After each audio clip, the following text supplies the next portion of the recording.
Hey everybody, I just want to preface this video by saying I'm just some dude on the internet. So take it for what it's worth, take it with a grain of salt. This is just my opinion on my channel for my vlogs, and if you think I'm an absolute raving lunatic, let me know in the comments. If you think I have some good points, again, let me know. But we're here to exchange ideas. That's what YouTube is, a free flow of ideas, or at least that's what it is for the moment until the big changes happen, so we'll see how that goes. But take it for what it's worth, and hear me out. And I'll start out by saying this. I was born and raised in a Republican household. That's the opinions that were kind of ingrained into me, and that's what I believed. I mean, I've been listening to talk radio since I was 10 years old with my parents. I mean, and I heard that argument. I mean, I heard that side of the story. I heard that contribution to the conversation, and I thought to myself, well, of course, these guys have it right. I'm hearing their side of the story. I'm hearing their rationale, and it makes sense to me, and it makes sense in light of the questions that are asked in comparison to it, or the questions not asked in comparison to it. So this is what I believe, and I was very much all the way to the right wing, and that's fine based on the information I had, and people had warned me when I go away to college that it's a real liberal place and it'll make you liberal, which was not a nice word growing up in my house. Liberal was the word you used to insult somebody's honor, basically. Like if you called somebody a liberal, those are fighting words.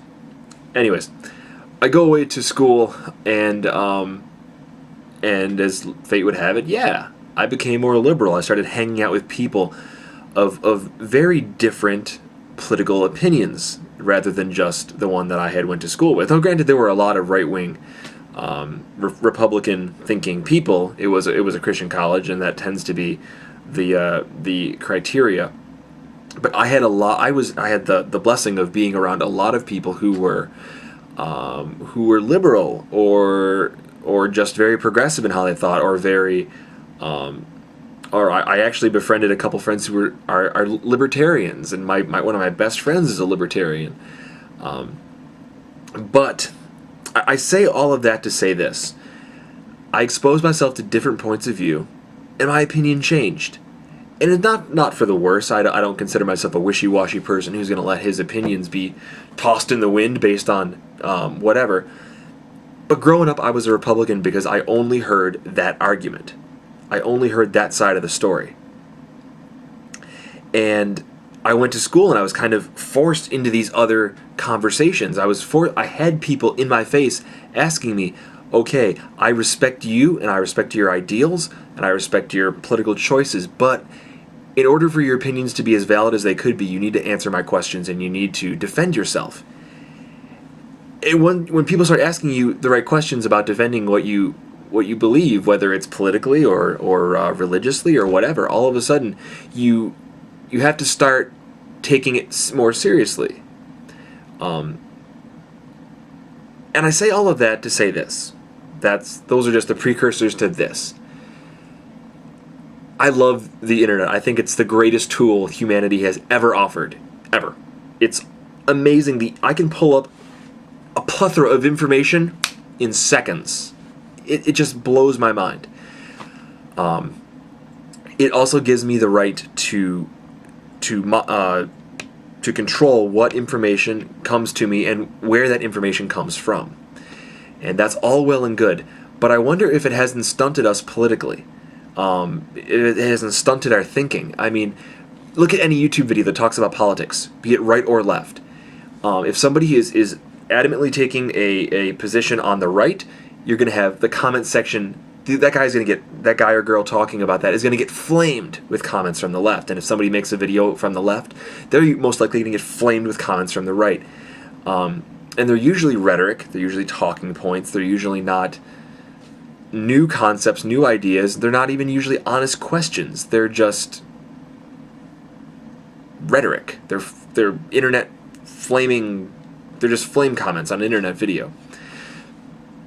And while it's important to monitor the content that goes in and out of your server or in and out of your router while you have access to the internet, I wonder sometimes if the fact that we get to choose what information we get, and we get to choose exactly who we interact with, that maybe we don't only hang out with those who believe exactly what we do. And maybe we only get our news from the sources that verify our points of view. Are we taking the time to listen to other points of view? Because I'll tell you what, I would probably still be that same Republican who knew the one side of the argument, unless I had taken the time to hear both sides of the argument. Now, I don't consider myself a Republican anymore. I certainly don't consider myself a Democrat. I definitely think I occupy the large gray area, no man's land in between those two parties. That, I mean, for as red and or blue as our country is, I still think that a vast majority of the Americans don't necessarily fall all the way to one side or the other. But I guess what I'm asking is, are we listening to our critics, to our opponents? Because they keep us honest. I mean, there are some people who are absolute blowhards. People who their job is to spew rhetoric from their side, from their point of view, and they get paid very handsomely to do so. Whether it's guys like Rush Limbaugh and Bill O'Reilly on the right, or whether it's people like Al Franken and I can't even think of another one, but a large amount of celebrities, Sean Penn, for example, on the left. They both sides seem to have their guys at the poles, the polar opposites, ready to spew exclusively that my side is better than yours. But if we take the time to listen to each other, I think that we'd find the wisdom is in the middle. But if you are incredibly far to the left, have you taken the time to honestly and humbly listen to the opinion of the other side and say, and at the very least take the time to say, I completely understand where you're coming from. I understand why you think that. You don't have to change your mind. You don't have to change your opinions.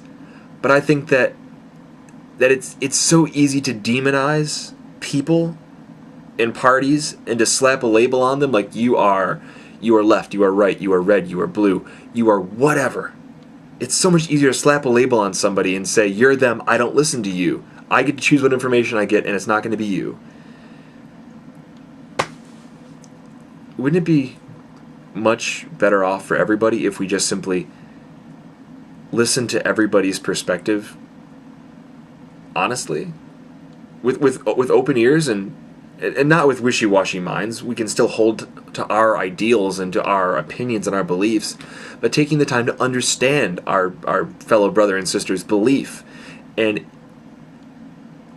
maybe engage in a very helpful, very healthy, civil debate without letting it descend into personal attacks and rhetoric and labels.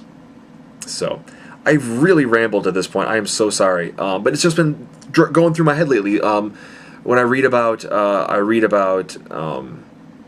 been going through my head the last few years as I've seen how some on the left acted when President Bush was in power, and now that I'm seeing how some people on the right are acting now that President Obama is in office.